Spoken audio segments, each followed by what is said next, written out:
Bolang lagi keliling Indonesia yuk!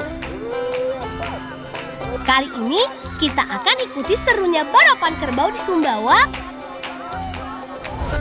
Ramai-ramai bawa ketupat raksasa ke Bukit Nenek Bangka. Dan mencicipi lezatnya roti kapul khas Kalimantan. Jangan kemana-mana ya, ngebolang yuk!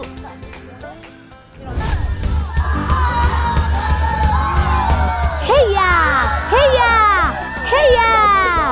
Ayo lari yang kencang! Ngong!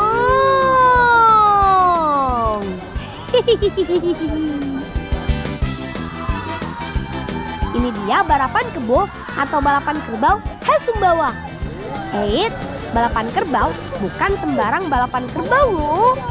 Orang tua bilang masyarakat Sumbawa melakukannya sejak zaman nenek moyang untuk menjalin silaturahmi dan bentuk rasa syukur kepada Tuhan Yang Maha Esa. Aturan permainannya, setiap kerbau harus berlari di arena yang panjangnya 100 meter ini dan mengenai tiang yang ada di tengah itu. Namanya saka. Wah, kerbau yang ikutan hebat-hebat. Selain larinya kencang, banyak juga yang bisa mengenai tiang saka. Aku jadi deg-degan. Bisa nggak ya mengenai tiang sakanya? Doakan ya teman-teman di rumah.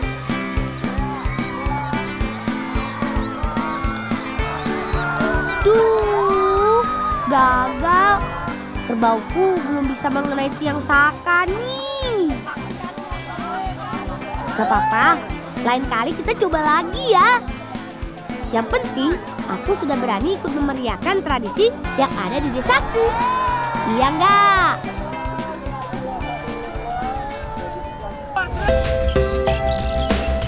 Saatnya ngebolang yuk. Duh, jangan goyang-goyang ya. Bisa-bisa sampahnya terbalik. Kami akan mencari bunga teratai. Tapi perjalanannya lumayan jauh nih. Banyak eceng gondok yang menghalangi juga. Oh iya teman, di desaku terdapat danau yang sangat luas dan indah. Namanya Danau Lebo. Teman-teman di rumah kalau pergi ke Sumbawa Barat, jangan lupa main ke Danau Lebo ini ya.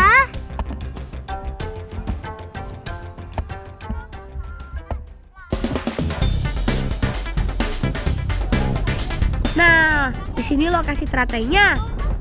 Ingat ya, ambil teratainya harus yang masih kecil, berwarna hijau, dan masih tertutup bunganya. Nah, ini dia teman, bunga teratai yang bisa dimakan. Teratai merupakan tanaman tumbuhan di air yang tenang. Bunga dan daunnya di permukaan air, sedangkan tangkainya berada di dalam lumpur pada dasar kolam. Yuk, teratai ini akan kami olah menjadi makanan khas Sumbawa Barat dengan ikan mujair. Pokoknya dijamin enak deh.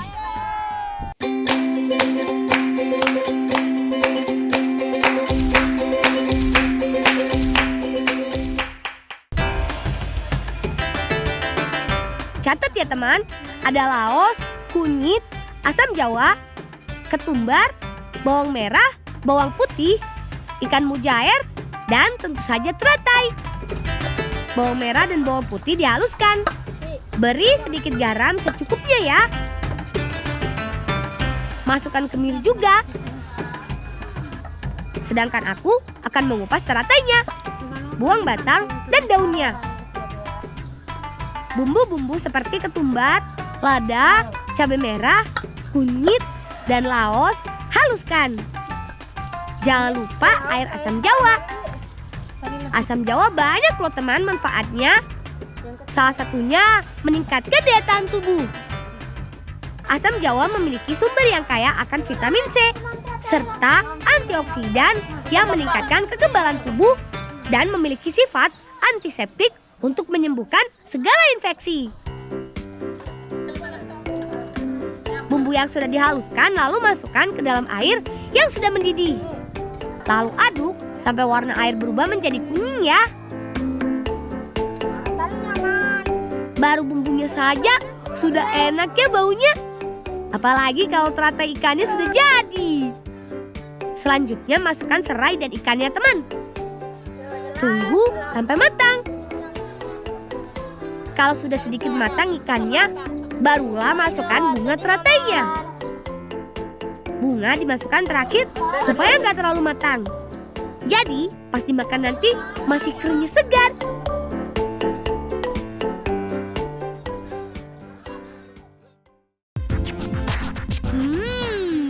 Membayangkannya saja sudah ngiler.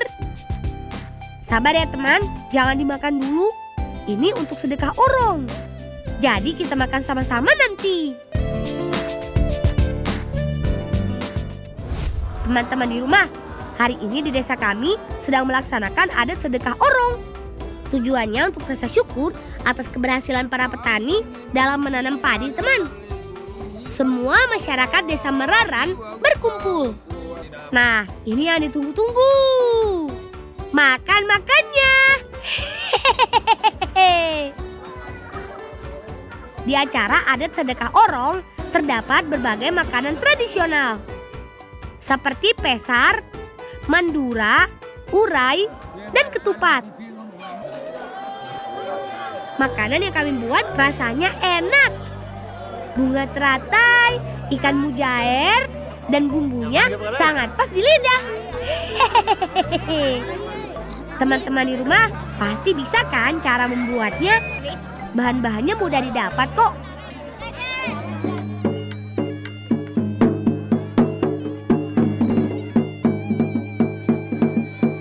Nah, puncak acara ini ditutup dengan tari-tarian dan musik khas Sumbawa Barat.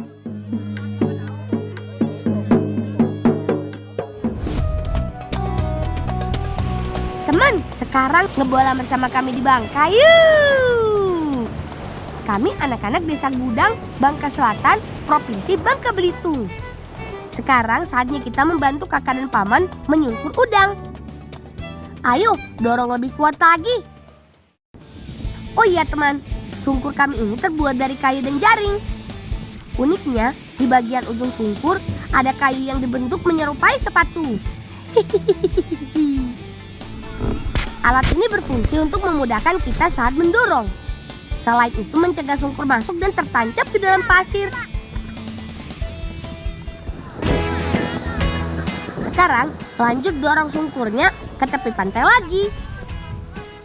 Ayo, semangat. Buka jaringnya. Wow, wow, wow. Akhirnya kami dapat udang sungkur yang kami cari.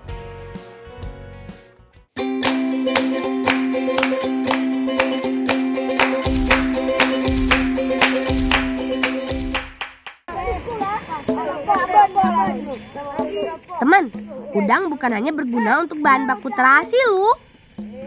Ada lagi makanan khas Bangka yang terbuat dari udang. Ini dia tempat pembuatan pantiau milik nenekku.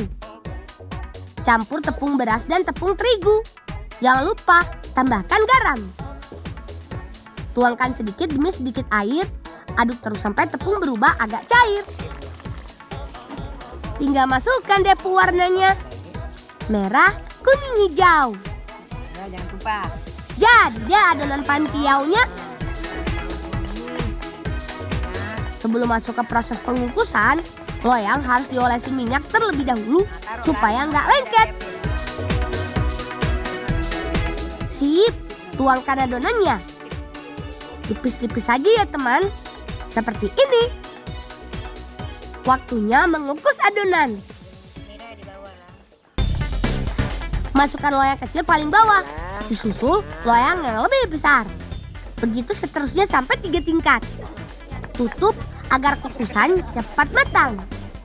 Sambil menunggu matang, kita buat bumbu kuahnya terlebih dahulu yuk.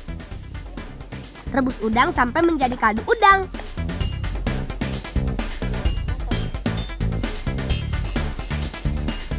Ramu, udang ah. Ya lang, tolong naik noto kah. Angkat udangnya dari air kaldu rebusan, lalu tumbuk sampai halus.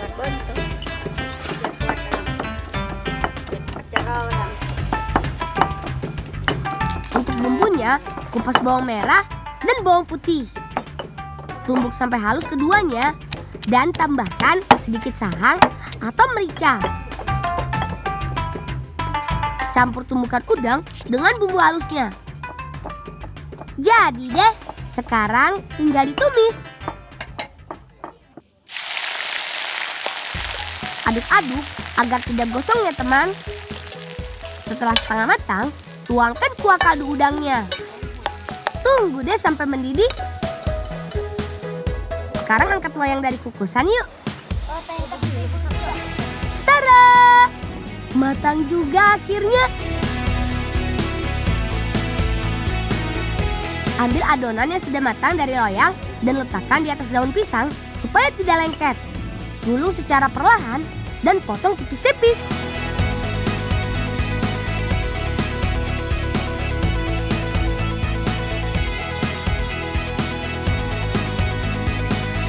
Pantiau adalah makanan peranakan.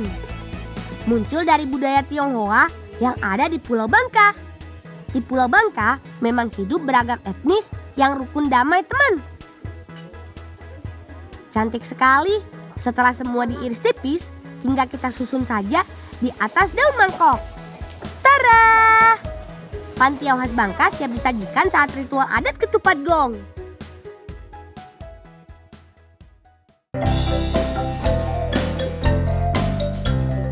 Bagi kami masyarakat Desa Gudang, Kecamatan Simpang Rimba, ketupat gong disimbolkan sebagai wujud syukur atas hasil kekayaan alam yang telah dinikmati selama ini. Terdapat 2 ketupat berukuran raksasa dan di dalamnya diisi dengan ketupat-ketupat kecil. Ratusan ketupat ini merupakan hasil swadaya warga secara sukarela loh. Kami menuju Bukit Nenek, tapi medan yang kami lalui untuk mencapai Bukit Nenek sangatlah terjal. Lumayan menguras tenaga juga nih, tapi harus tetap semangat. Ini dia Bukit Nenek, kebanggaan desaku. Pemandangan dari atas ini terlihat indah sekali. Ketupat dan ayam merupakan simbol yang harus ada dalam upacara ini. Dilengkapi dengan pantiau udang. Asik, waktunya potong ketupat raksasanya teman.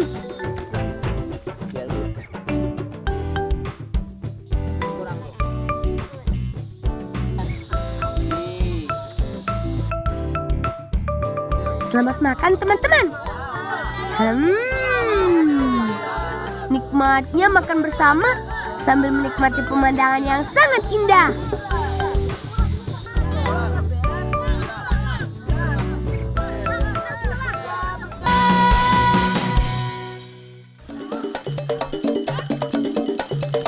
Kita lanjut lagi ngebolangnya yuk.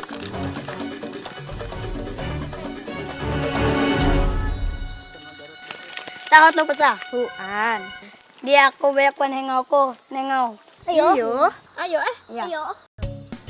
Pas banget nih. Iya. Kakak dan Abah baru saja mau panen buah kapul. Teman di rumah tahu apa itu buah kapul? Buah ini buah khas dan asli Kalimantan loh. Nah, supaya mudah memanjat pohonnya, Abah menggunakan alat ini. Terbuat dari kulit kayu muda. Abah memanjat seperti cicak saja.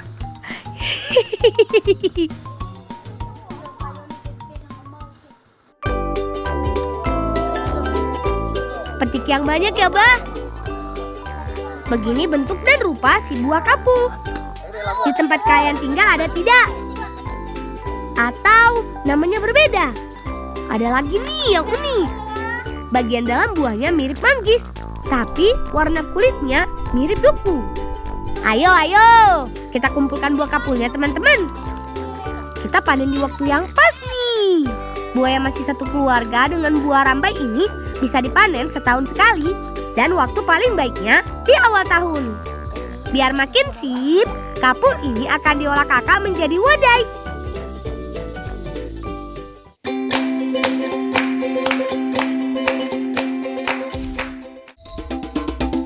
Nenek bilang buah kapulnya harus dikupas dan diambil isinya. Ku beritahu ya cara membuka kapul. Taruh buah kapul di tengah telapak tangan. Kemudian tekan dengan kedua tangan sampai terbuka. Nah, seperti ini teman daging buahnya.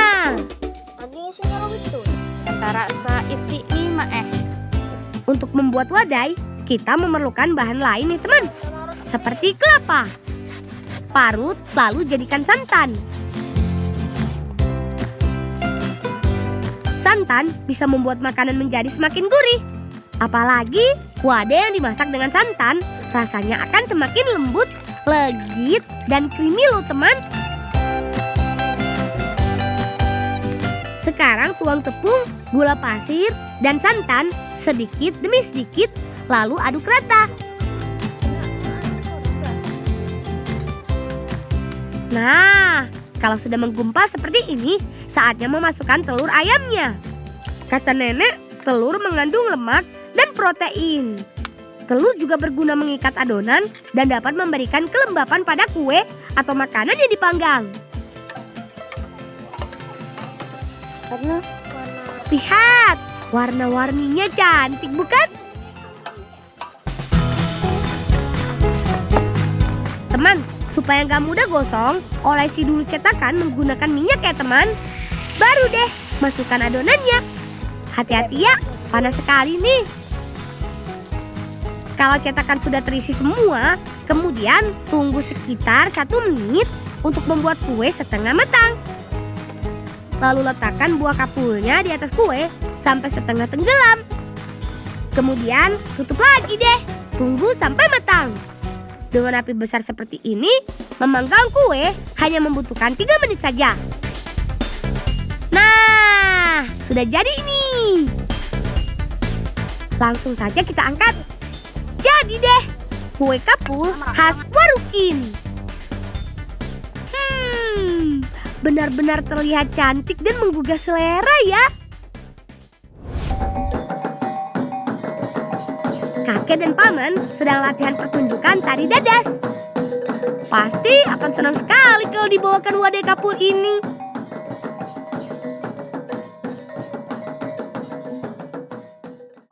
Non po. Kami ingin wadai bingka. Ayo tak kamu tak wadai. Ayo.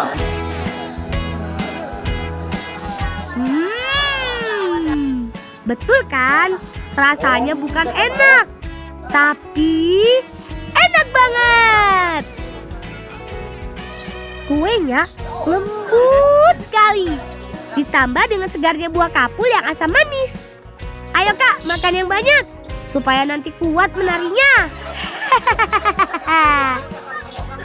Nggak cuma enak, wadai kapul ini juga mengandung banyak vitamin C yang baik untuk tubuh.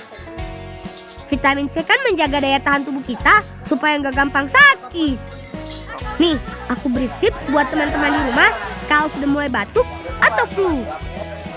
Coba makan buah-buahan yang mengandung vitamin C tinggi deh. Dijamin penyakitnya ngacir deh. Ikuti alur musiknya, lemaskan tubuh, dan mulai gerakan. Tarian dadas ini sengaja diadakan sebagai wujud syukur atas nikmat hasil bumi yang sudah masyarakat desaku rasakan. Lihat, ini yang aku suka. Tua muda semua bisa menari di sini. Oh iya, sedikit informasi nih. Kami ini satu-satunya masyarakat Dayak Maanyan yang berada di Kalimantan Selatan loh. Karena memang sebagian besar suku Dayak Maanyan itu berada di Kalimantan Tengah. Istimewanya di desaku ini, kami tinggal dengan suku-suku yang lain, agama yang berbeda. Tapi kami tetap menghormati satu sama lain. Hidup rukun juga tolong-menolong.